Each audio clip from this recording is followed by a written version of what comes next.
Hello and welcome to ZOE Shorts, the bite-sized podcast where we discuss one topic around science and nutrition. I'm Jonathan Wolfe, and today I'm joined by Dr. Will Bulsiewicz. And today we're talking about lactose. Lactose is a very vilified substance. In fact, you've probably only heard the word lactose said next to intolerance. It's actually very true, Will. And this is a topic, actually, lactose intolerance, that I'm personally very interested in. As it turns out, for 20 years, everything that I understood about lactose was wrong. So, Will, let's start at the beginning. What is lactose intolerance? And is it as dangerous as we've been led to believe? Jonathan, like most of the topics we cover on the show, the truth is a lot more complicated. Well, let's hear the truth about lactose then. So, Will, can we start with the basics of what lactose is? It's a special sort of sugar found in milk and milk products, right? Yeah, so lactose is actually two types of sugars, galactose and glucose, and they've been linked together. And what we would call this, and not to be a nerdy biochemistry guy, but we would call this a disaccharide. So in order for this disaccharide to be absorbed, our body needs to actually break this bond that's holding the two sugars together. And without that, they're malabsorbed. So how do our bodies break this lactose apart then, Will, to get at these two sugars that we can digest? So, Jonathan, our body produces an enzyme called lactase that basically is able to break this bond between the two sugars. And in breaking that bond, it breaks down the lactose. It frees these sugars. So help me and all the listeners to sort of imagine this. So, imagine I'm sitting here right now, and instead of my cup of tea, I've got a glass of milk. What happens, if I drink this? Help me to understand the path of lactose as it goes through this digestive process. Okay, so after you trigger a swallow, the milk is going to pass through your esophagus into your stomach, and then ultimately it's going to descend down into your small intestine. And when it enters into the small intestine, this is where we expect the milk to come into contact with this enzyme. Lactase is in the cells that are lining the intestine. But let's imagine for a moment that you don't have enough lactase there. In that case, the lactose from the milk will continue to pass through the intestine. And as it moves through, it's drawing water in, it's drawing electrolytes in. And then eventually, if it moves far enough along, it's going to come into contact with your gut microbes. And they will do what they're known to do, which is ferment the lactose. And that produces gas. So, these microbes, they're like a chemical factory. There's almost always a bacteria that has the ability, that has the enzymes to break down the chemicals in the food that we eat. So even when your own body can't digest something, many times our gut microbes can do that for us. And we see this, Jonathan, with fiber, and we're seeing it here with lactose. Sometimes, though, our body will struggle with what these bacteria or these microbes are producing. So now this explains lactose intolerance, because basically what we've created here is we've created more water in the intestines, we've created more gas, diarrhea, bloating, abdominal distension. This is the picture of lactose intolerance. Got it. So sort of lactose intolerance in a nutshell is your body can't make enough of this lactase to break down the lactose. So your bacteria are having this feast, and the sort of byproducts from these bacteria can lead to nasty symptoms for people who, aren't very tolerant of those byproducts. Yeah, that's right. And symptoms usually will begin about an hour after drinking milk, or it could be that you're consuming a soft cheese or something that's cream-based. And honestly, it's one of the most common causes of food intolerance out there. And I think I've heard you say that amazingly, like most of the world's population is lactose intolerant, like 70% or something. Yeah, this may be due to the loss of the intestinal lactase, the enzyme, in adulthood. And this is a condition which is transmitted by an autosomal recessive gene, which it differs in humans according to their ancestry. So, for example, people with European ancestors, lactose intolerance is rather low. It's as little as 5% in countries such as Switzerland or Denmark. But in the rest of the world, it's extremely common. So it's estimated that over 90% of the Asian population is lactose intolerant, 66% Wow. of people in Northern Africa, and 70% of the people in the Middle East. That's amazing. So these are huge numbers. So actually, it's not that being lactose intolerant is strange. It's actually being tolerant of the lactose is really the unusual situation, Will. Are there any theories for why Europeans ended up with this ability to tolerate milk sort of so much more than anybody else? In essence, this trait of lactose tolerance, the ability to tolerate the lactose, it eventually emerged as a beneficial trait when there would be a famine or there would be an infectious epidemic across Europe.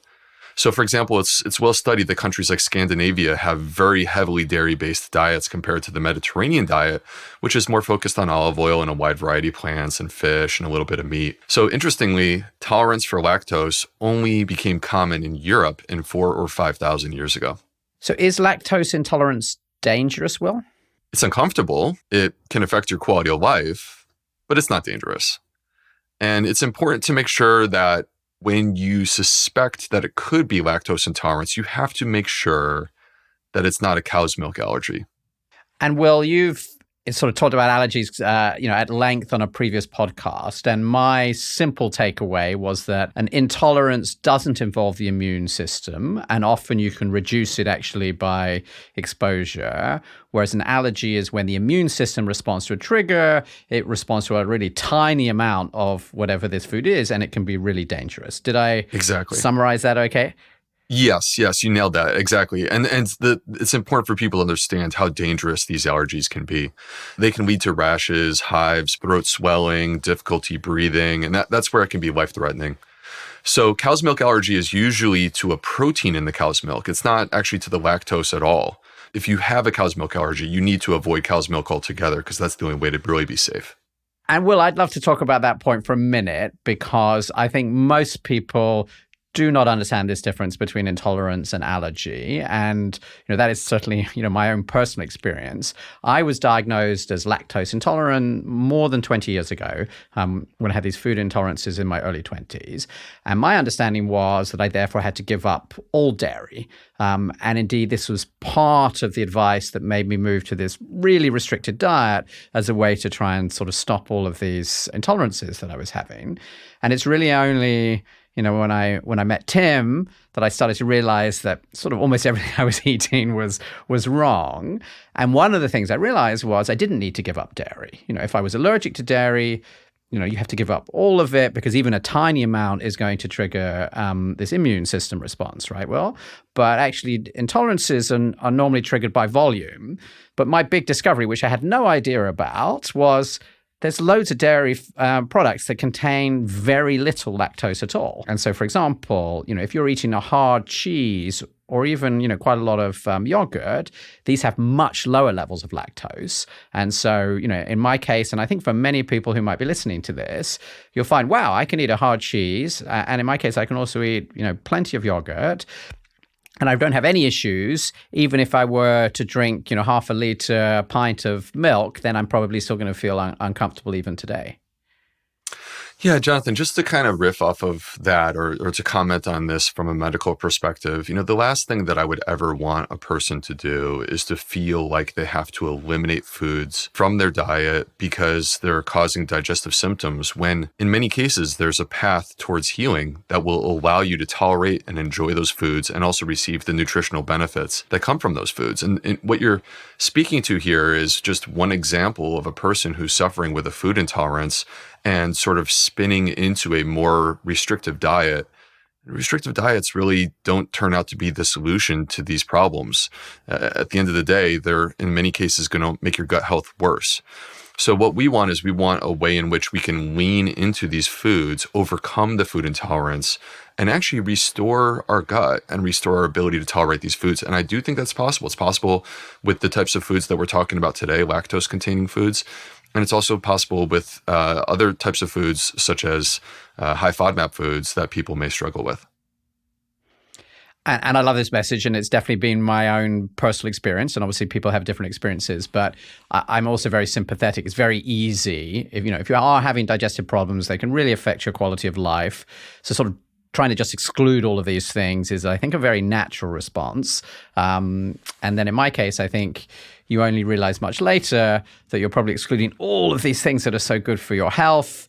And then you go and do something like, in my case, doing with ZOE and discovering your blood sugar control is much worse than you would have expected. And you've basically been cutting out all of these things that look after you for a long time. Now, all of this said, I think I'm jumping ahead of the story, because I guess the first question is, if you do have some digestive symptoms like gas or bloating or diarrhea, how do you know if lactose intolerance is the culprit, Will? So the first thing that you can do, and this is honestly probably the most reliable way to approach this, is to stop consuming these products. So stop eating and drinking any dairy products and see if your symptoms improve. And if the symptoms go away when you stop, and then they come back when you restart, then that's a extremely reliable way to identify a food intolerance. I mean, these are sort of the tenets of an elimination diet. Temporary elimination, by the way. Genetic testing and breath testing are also options, and they can be helpful, but they're just not as reliable as the sort of gold standard approach, which is eliminate, see how you feel, bring it back in, see how you feel.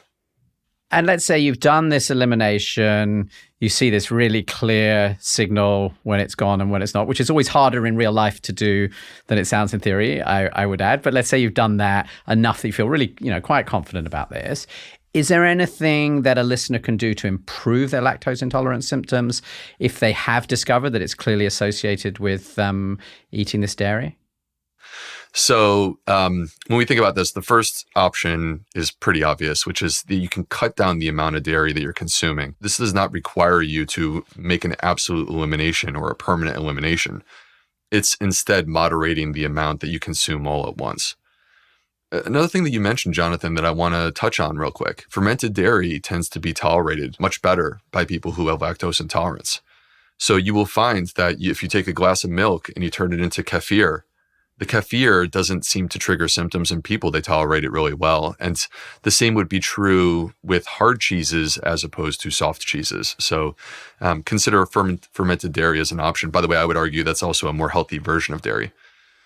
And I think, if Tim and Sarah were here just before we move on to the others, they would talk a lot about both of those things and sort of the magic way in which, these bacteria can ferment this quite simple chemical product like the milk into this incredibly complex product like the cheese or the yogurt, and the kefir is like this as well. And that interestingly, there's a lot of scientific evidence apparently that these are significantly healthier for you than the milk. And I think, again, but down to, this magic of these tiny bacteria, which I always love the idea of.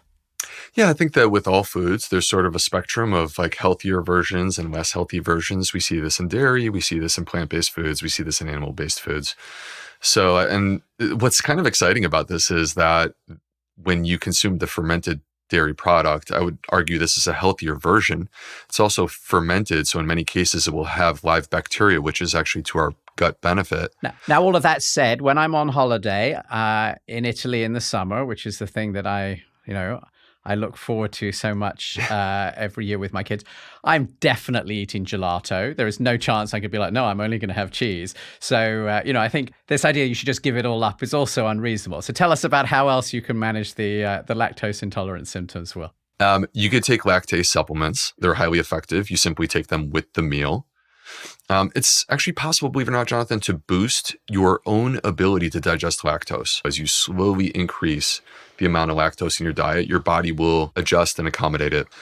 There was a 2020 study that I thought was very interesting where they looked at people taking probiotics, and they found that people actually get a benefit from probiotics. Now, there were a number of different ones because one of the big things with probiotics is we want to identify the strain that provides the benefit. So for the listeners, I would look at Lactobacillus acidophilus, 10 billion CFUs per day. And then finally, this is something that gets me excited and surprised me, to be completely honest with you. There's actually a good bit of research that prebiotics can help. So specifically one called galacto-oligosaccharide actually has been shown to improve the symptoms of lactose intolerance. And so in essence, what you're doing is you're building up the microbiome, you're building up the gut, and this allows you to tolerate food better.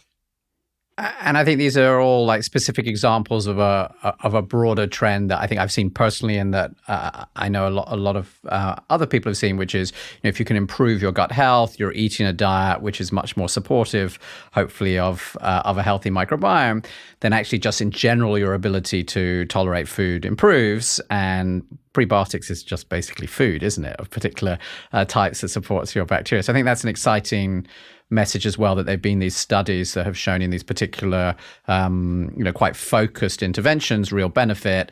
And I guess one would hope that a sort of full shift your diet could do even more than that. Well, it's just, at the end of the day, what we're showing here is the proof of principle. You are not stuck. Your body is not rigid, and you are not sort of cursed to be lactose intolerant for the rest of your life. That, in fact, your body is adaptable, that it can grow stronger, and that you are capable of actually overcoming this issue, which is causing these symptoms. So we've been making lactose sound pretty bad. Are there any advantages to lactose? Well, actually, really surprising, Jonathan, there are. Lactose is a conditional prebiotic. So what this means is that because it's fermented by the gut microbiota, it actually can contribute to a healthier gut. The other thing that really surprised me, Jonathan, in researching this topic is that this is actually the preferred carbohydrate for infants. There's a couple reasons for this. It's a slow-release energy source. It has a low likelihood of causing damage to the teeth, and also it helps to shape the gut microbiota. And I was quite surprised to discover that you will find more lactose in human breast milk than you will find in cow's milk. So there is an element that nature is saying this is good for our kids. That's amazing. So basically, we might have all those people who aren't dealing with it very well when they're grown up, but actually when you're 6 months old, this is what you're sort of programmed to eat. It goes to show that as often, we should all be careful about very simple answers about anything to do with human health. So, Will, what do we think? Is lactose as bad as it's made out? To me, the answer when it comes to lactose is clearly no. Like, we are building this up as this negative thing. And the reason why we're doing that is because it's causing digestive symptoms for a large number of people. But what we learned here today is that lactose is a prebiotic. It's good for our gut microbes.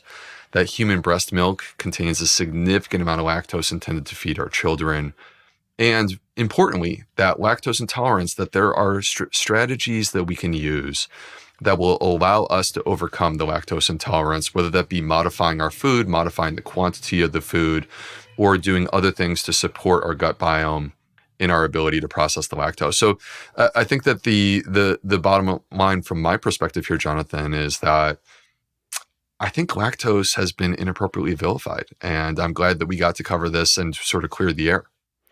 Brilliant, Will. Thank you for guiding us through this complexity. And I think I've definitely gone away thinking, well, maybe I probably don't need a lot of lactose in my diet right now, but clearly I needed it when I was little. That that we shouldn't be so worried about it, and that, as always with these things, often there's sort of two sides to the tale.